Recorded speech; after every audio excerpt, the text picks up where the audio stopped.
Ibu bapak, saudara-saudaraku rahimakumullah, pada kesempatan ini saya berada di tengah-tengah ibu bapak, jamaah Masjid Samudra Ilahi, Masjid Terapung, Kabupaten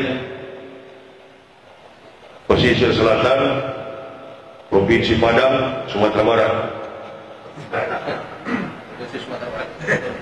Provinsi Padang, Sumatera Barat.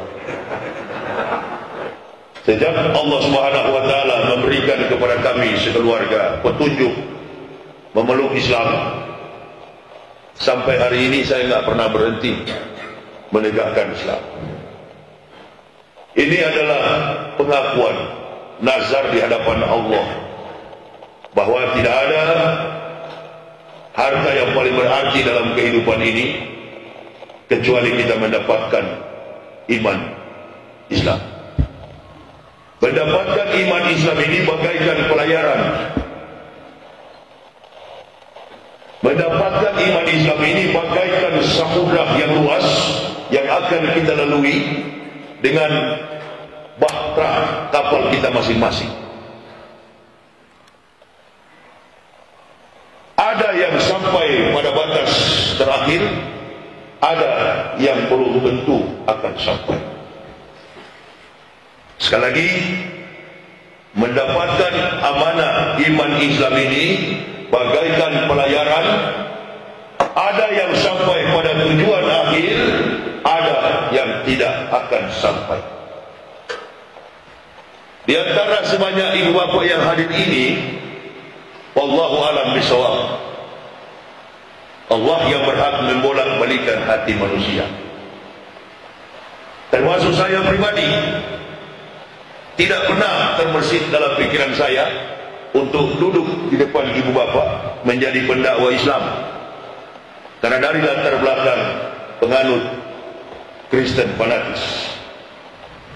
Begitu sebaliknya, di antara bapak ibu ini belum tentu ada yang sampai di batas akhir. Apalagi di zaman sekarang ini, umat Islam dikepung dengan kemunafikan. Ibarat rumah Islam ini sudah miring. Di Indonesia ini ibarat rumah Islam itu sudah miring. Saya cuma berdasarkan tema bahaya sifat munafik terhadap agama, bangsa dan negara. Saya penulis buku munafik. Ada satu jejak hipotesis yang saya susun, bahwa sifat munafik ini saya katakan dalam buku saya adalah gangguan jiwa berat, lebih parah daripada orang gila. Itu orang munafik. Orang munafik itu bukan orang kafir, bukan. Di Al-Quran dibedakan oleh Allah, diperintahkan oleh Allah kepada Nabi kita Muhammad SAW, perangi kafir dan munafik. Bahkan bersikap keras terhadap dua golongan ini. Ya ayuhan nabiyyu jahidil kufara wal munafiqin waqlus alaihim wa ma wahum jahannamu wa bi'sal masir. At-Taubah. Wahai Muhammad, wahai Nabi, wahai Rasulullah, perangilah orang-orang kufar, kafir, wal munafiqin, orang munafik. Enemy in the blanket. Ini orang munafik ini lebih bahaya daripada kafir. Kalau kafir kita tahu, dalam kehidupan bertetangga, dalam kehidupan bermasyarakat, berbangsa, bernegara, orang kafir kita tahu. Di kompleks kita tahu mana Muslim, mana kafir, dari nama mereka, identitas mereka, tanpa menyebut agama mereka, kita sudah tahu dari karakter dan identitas pribadi orang tersebut. Kita bertetangga dengan Abdullah, kita bertetangga dengan Aminah, kita bertetangga dengan Sulaiman, Ibrahim, Daud, berarti kita bertetangga sama-sama Muslim. Tapi ketika tetangga kita di sebelah kanan namanya Robertus, namanya Spiritus, namanya Stefanus, Stetanus. Berarti dia kan? Dari identitas kita dapat mengetahui. Tapi yang bahaya ini orang yang selalu di belakang saf. Pertama, Nabi sholat. Makanya saya kalau masuk masjid nggak berani langsung ke depan, nggak berani. Kenapa? Saya teringat satu manusia munafik kelas kakap. Ketika Nabi mengambil saf sebagai imam, dia nggak pernah di belakang, dia selalu di belakang Nabi. Saf pertama, Abdullah bin Ubay laknatullah. Itu munafik besar.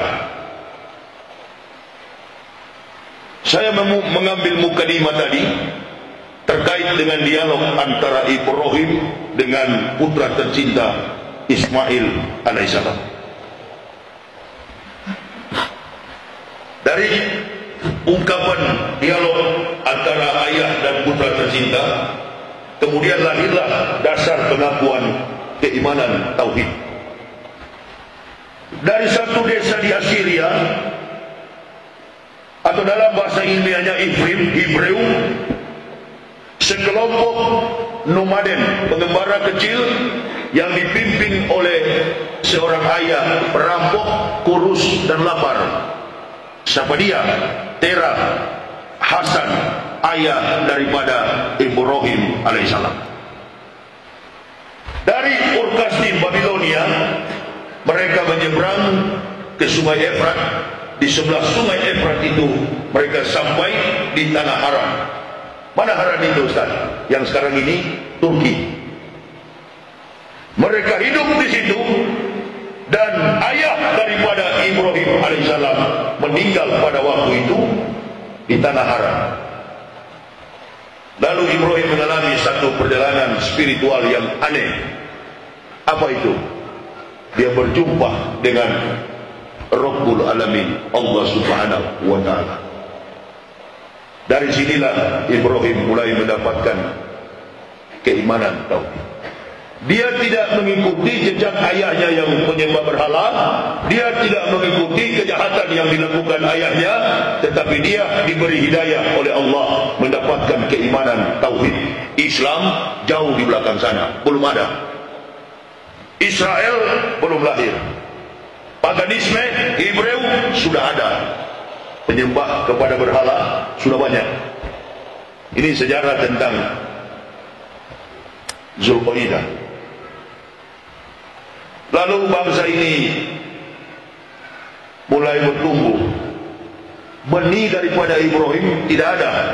Sampai Ibrahim berumur 75 tahun, tidak punya keturunan. Karena istri yang pertama Ibrahim, Sarah, mandul. Lalu dengan berat hati Ibrahim melangkah, diperintahkan Allah membangun Ka'bah di Masjidil Haram, Makkah.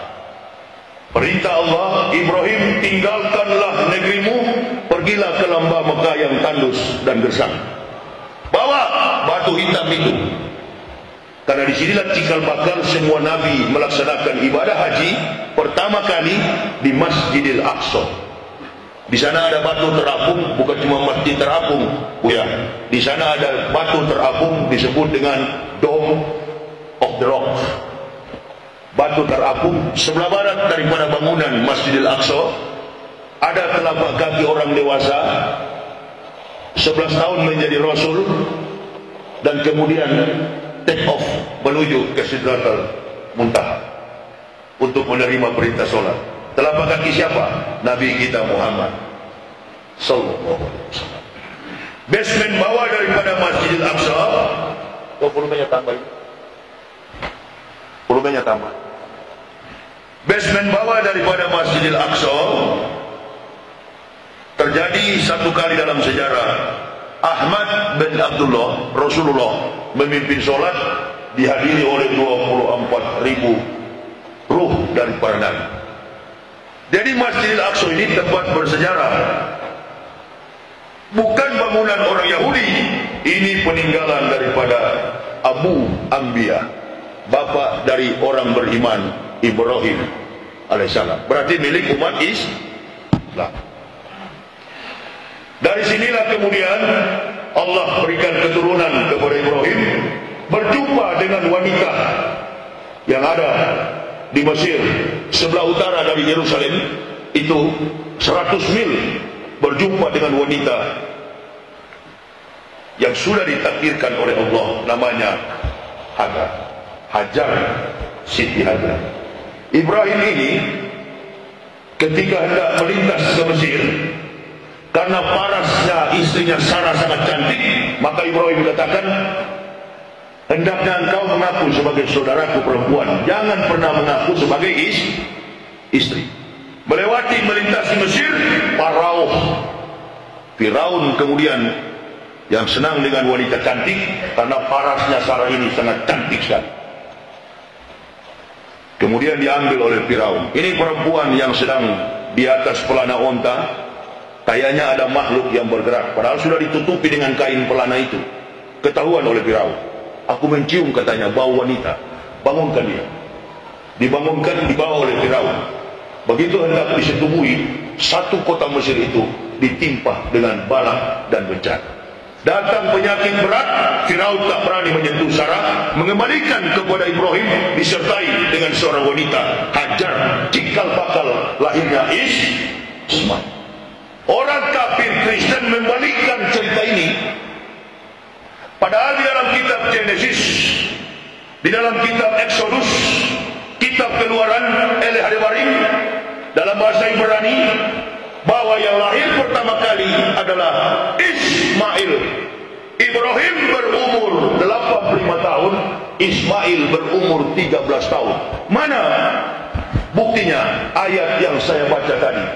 Falama balagu, mau saya qala ya bunaya ini asrafil manami ani asbauka fanzur masutaro.